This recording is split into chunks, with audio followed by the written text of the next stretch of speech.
Bismillahirrahmanirrahim.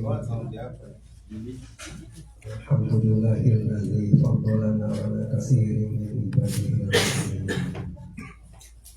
Allahumma shalli ala nabiyil hashim Muhammad wa ala alihi wasallam.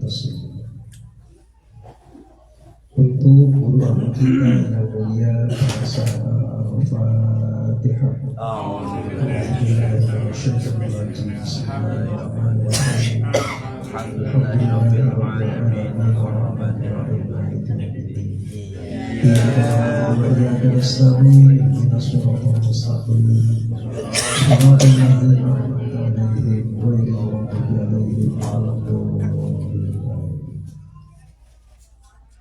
Yang mulia Bapak Kiai Andi selaku Wakil Ketua Syekh juga sebagai pengumpul nanti pada pagi hari ini. Semoga beliau beserta keluarga besar selalu mendapatkan kesabaran rahmatnya. Kita beliau kepada solusi dengan mengistiqomahkan manati di awal kali. Yang saya hormati Ketua Madrasah, Ketua Rawdoh Merah Putih Komandan. Kalau Kiai Andi menyarankan supaya Mamat dimasukkan ke dalam pengurusan khusus bagian sabar, kurang satu fungsinya mencet punduk. Pada waktu mana itu rata-rata wakil takin cara ke punduk. Baca ke Mamat. Dan itu tugas Mamat. Berat tapi mulia. Dan Mamat sudah tahu giliran siapa. Siapa yang datang duluan itu skala prioritas didahulukan juga. Itu jari-jari lembut Mamat itu sudah mempunyai fungsi khusus. Hebat ya? Ya Mas. Tambah pasien Mas. Apa yang disampaikan Kiai Andi dari tadi itu merupakan ajaran agama Islam. Yang dicontohkan bukan hanya teoritis, tetapi praktis dari Rasulullah SAW. Kita tidak usah membanding-bandingkan dengan orang. Hanya kalau boleh membandingkan, nggak ada ajaran yang sehebat daripada tadi. EKN Muhammad Surya Raya sudah rasakan. Dari mana saya bisa mengatakan begitu? Andi ngomongin masalah sholat sunat di rumah ini. Ini contoh saja. Seseorang nanti derajatnya di surga itu akan dinaikkan. Orang yang dinaikkan derajatnya nggak ngerti. Nanya, dari siapa saya bisa naik derajat begitu? Ikat pun memberikan penjelasan. Ada kiriman dari anakmu. Kiriman dari anakmu itu sudah barang tentu orang yang melakukan amal soleh.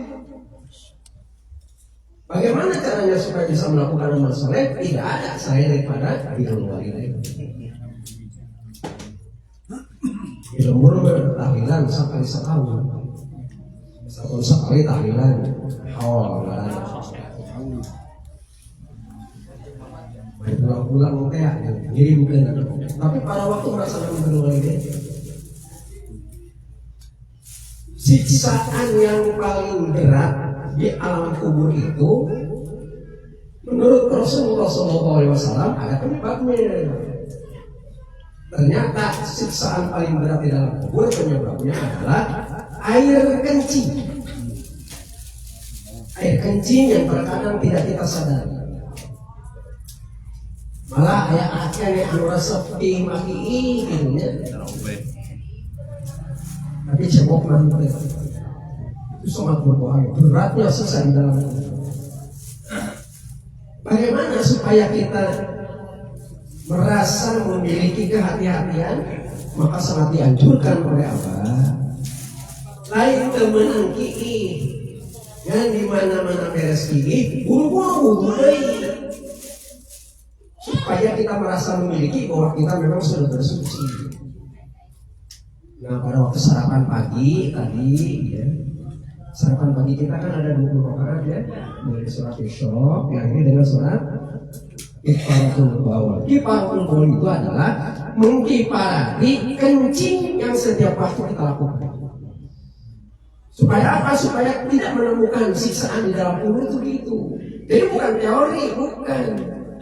Jadi yang dilakukan oleh kita atas bimbingan Syekh Mursyid itu adalah yang diperintahkan oleh Rasulullah SAW. Gitu ya. Ini kan yang kita harapkan itu kan semuanya akhir daripada hidup. Namanya husnul khotimah. Kalau kayak Andi menggambarkan tidak mungkin bisa bertemu dengan husnul khotimah kalau tidak husnul bidayah. Begitu artinya. Tidak mungkin akan ketemu dengan akhir hayat yang baik kalau tidak diawali dengan awal hayat yang baik. Persoalannya, untuk bisa sampai ke husnul khotimah itu penyakitnya ada 3. Penyakit yang pertama adalah dikatakan sebagai syubhat. Yang namanya syubhat itu agama memutuskan yang halal adalah halal, yang haram adalah haram. Hanya wabainahuma antara halal dan haram ada yang remeng-remeng. Ini yang harus diselesaikan supaya tidak ketemu dengan keraguan-keraguan pada waktu husnul khotimah. Jadi yang namanya husnul khotimah itu tidak ditentukan pada akhir hayat, tidak ditentukan pada waktu sakarat maut lain pada waktu itu. Tapi bergantung kepada amal apa yang ia lakukan. Amal apa yang ia lakukan pada saat dia sendiri sedang dalam keadaan sadar. Itu yang dibutuhkan. Yang kedua terkait dengan masalah syahwat. Kalau yang namanya syahwat itu kayak ibunya. Lamun ayah lalaki ngomong kieu. Amun ayah laki merek nasihat atau lagi nasihatkan kumaha cara berpakaian teh nah make tiung kudu kumaha make baju kumaha dan sadabana hargai laki-laki yang begitu. Jangan ngomongin tiung-tiung aing Umuri lagi aing mah teh dari pangmeuli. Hulu-hulu aing omong enak. Jangan begitu. Yang namanya syahwat itu begitu. Jadi penghalang kita mendapatkan husnul khotimah itu sendiri karena kita ini suudzon. Kalau ada laki-laki ngasih saran berpakaian perempuan itu harus begini, itu hargai. Bukan pengen dipuji, bukan. Laki-laki itu hanya ingin membuktikan bahwa matanya normal. Lamun tidak menerken, itu berarti mata laki-laki sudah tidak normal. Kumaha sia we, kudu sia ning saja. Itu sudah tidak normal emang. Oi, kayak Andi model tadi ya, Paris yang saja karena nyesol kamu itu. Itu pengaruhnya semacam begitu. Jadi hargai kalau ada orang ngasih nasihat semacam itu. Bukan hanya dalam bidang ini saja, gitu ya. Gitu ya, itu namanya syahwat. Kalau yang namanya syahwat dimaksud hanya sekedar perbedaan jenis kelamin laki dan perempuan, itu terlalu panjang untuk kita bincangkan. Tapi persoalan mendasar adalah bagaimana caranya kita saling menasehati. Kalau bahasa resmi dari awalnya, kalau abah menutup acara itu, bahasa resminya namanya ini pendek. Allah berkahi semuanya, Allah berkahi segalanya. Pakai selamanya aslinya di abah. Allah berkahi semuanya, Allah berkahi segalanya. Pada waktu menyusun acara, ditambahan itu salah seorang wakil talqin. Disampaikan kepada pengusaha dan setuju, diteruskan ditambah dengan selamanya. Mungkin nggak ada yang tahu ya pakai target yang ngasih saran itu. Jadi apa itu bukan skeptis, apa itu bukan orang yang tidak menerima saran dari siapapun. Enggak, gitu. Sangat gitu. Dulu nih, Abang berulang tahun itu tanggal 14 September. Gitu ya, bukan Ramadan, bukan. Ramadannya 14 Ramadan tetap gitu ya. Tapi juga melaksanakan ulang tahun pada tanggal 14 September. Tapi datang seorang ikhwan dari Sumedang yang mempunyai kemampuan untuk hitung mundur. Apa kalau 14 Oktober, kalau 14 bulan Ramadan tahun sekian, apa betul itu ingat betul kata orang tua diurut ke belakang. Ternyata apa? Itu bukan 14 September, itu jatuhnya pada tanggal 1 September. Seketika Abah mengganti tanggal lahir. Itu namanya Abah itu menjunjung ahli ilmu. Karena yang menjadi saksi di dalam Al-Quran ada 3. Syahidallah annahu la ilaha illallah wal malaikatu yukatilu wa ulul ilmi ahli ilmu. Dalam bidang apa? Termasuk itu apapun biasa. Kalau apa saja tuh banyak orang berumah. Buktinya kan, Ani menyampaikan nama saya sampai dibegitukan. Karena apa? Kemarin waktu di Jakarta tanggal berapa itu? Tanggal 8 kan? Tanggal 11. Tanggal 11 kan akan mengatakan begini. Yang punya nama Akbar itu bukan hanya satu, banyak. Yang dikatakan banyak itu begini. Ini mah contoh Akbar Mardani ngan katanya keliru. Kudu diganti Asbar Mardani asli Bogor. Ngan namun eta Akbar naon urang Garut misalnya ulah Asgar dari Asgor. Ulah Asgor tapi ulah Asgar. Kalau orang Cianjur itu dipakai Asgor, tentu pakai Asgar sesuai dengan Cianjur. Kira-kira semacam begitu. Itu mah contoh. Kemarin tanggal 11 aku mengatakan begitu. Begitu betapa pentingnya gitu ya kita kalau memang itu sudah merupakan keputusan dari para sahabat, jangan suka merasa berat untuk melaksanakannya. Saya sama sekali tidak merasa berat harus mengganti nama. Meskipun barangkali nanti saya tidak perlu bertanya, mungkin malaikat nanya apa namanya Asgor. Kalau ditanya ke malaikat gitu, Abah lebih tahu. Malaikatnya mau kita nanya buat nah, mengapa tidak merasa berat? Sebab faktanya nih, begitu saya diminta untuk merubah nama, ayo mulai ke 70 tahun.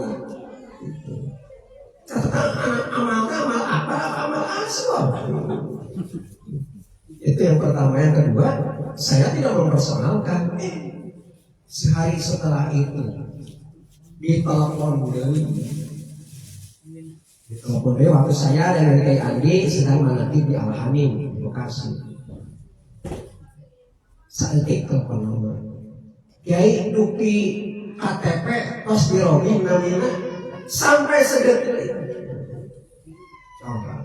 Kalau bukan masalah penting nggak mungkin akan omong. Kira-kira semacam demikian. Nah, apalagi kalau ternyata ada aneh kata ada yang dilupa. Dilupa itu umpamanya di dalam melaksanakan amaliyah. Nah, di dalam melaksanakan amaliyah itu sendiri adalah begitu penting bagi kita. Nah, untuk itu makanya Abah yang sangat-sangat menekankan tentang satu amaliyah yang menurut kita biasa-biasa saja, tapi itu sebenarnya merupakan fadhilul amal yang mempunyai nilai yang di atas rata-rata ternyata hanya mampu dilakukan oleh setiap orang yang sudah mendapat bimbingan dari beliau. Yang ketiga yang menjadi penghalang terhadap mendapatkan husnul khotimah adalah marah. Kenapa? Bila orang marah itu sendiri kan sebenarnya ngomong sudah bukan dia. Jadi kalau Abah menggambarkannya orang yang marah itu wajiyadam dalam artian setan itu sendiri sudah ikut terlibat di dalamnya dengan marahnya. Abu Bakar Siddiq sedang bersama dengan Rasul. Tiba-tiba datang orang-orang. Seketika orang-orang itu mencaci maki, nyarekan Abu Bakar hadapan Nabi. Tapi Abu Bakar cuek biasa, karena biasa saja. Nabi juga senyum. Yang kedua kalinya dia meningkatkan volume. Ada mungkin aja jadi. Karena lebih dicarikan ke orang lain. Abu Bakar ini paling apa yang dilakukan oleh Nabi? Ternyata seketika Nabi meninggalkan Abu Bakar. Itu kan kasus. Kasus itu mengapa Nabi pada waktu Abu Bakar diam dicaci maki oleh orang hanya senyum mendampingi Abu Bakar? Ternyata Nabi memberikan gambaran pada waktu Abu Bakar diam, waktu dicaci maki, ternyata ada malaikat yang mendampingi Abu Bakar. Makanya aku senang. Tapi pada waktu mencaci maki yang kedua kalinya, itu ternyata Abu Bakar yang paling terpancing emosinya. Gitu ya, dia marah. Maka malaikat seketika pergi, dan yang menggantikannya adalah jin. Aku nggak suka, makanya aku pergi. Nah, jadi apabila ternyata memang ada yang begitu, maaf, pilih ayah bapak ibu, ayah yang tersekap bapak sangka ibu. Itu buat secara lahir atau nanti secara gambaran di media sosial, menulis sesuatu, upload sesuatu, masih komentar macam-macam dan sebagainya. Itu bukan hal yang aneh yang begitu. Saya mengupload gambar abah itu yang sampai 150.000 viewer dalam 1 jam. Pada waktu saya khotbah Idul Adha kemarin, pedah pakai merah putih kan hiji-hijina pakai merah putih. Dan memang itu di jamaah umum.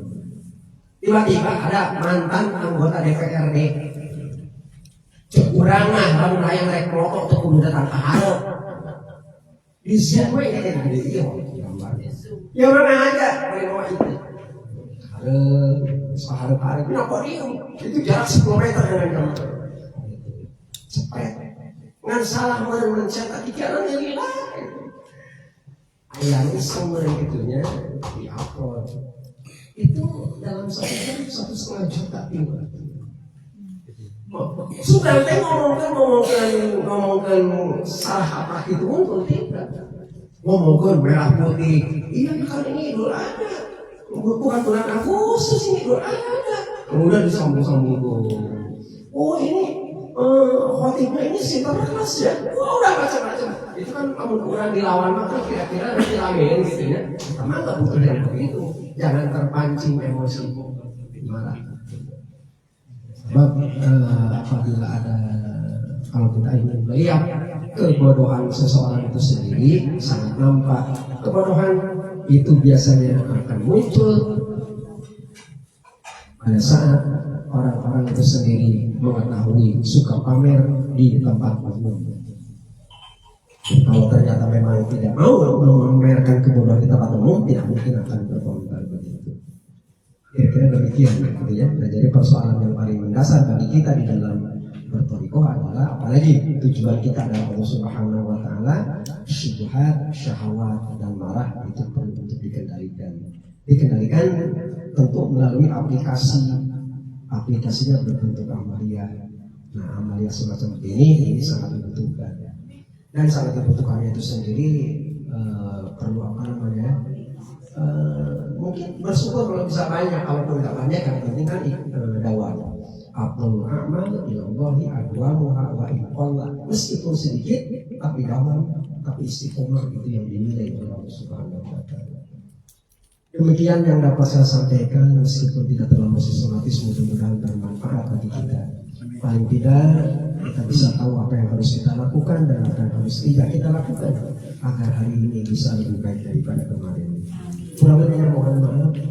Mengamini doa yang kuasa Allah, Allah berkahi Amin. Allah berkahi selamanya. Amin. Berkahi selamanya dengan karomah guru agung yang mulia Penguasa Allah Al-Fatihah.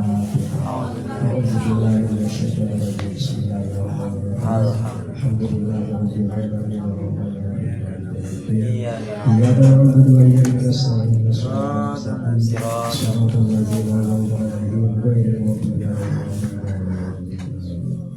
kurang lebihnya mohon maaf. Wassalamualaikum warahmatullahi wabarakatuh. Waalaikumsalam warahmatullahi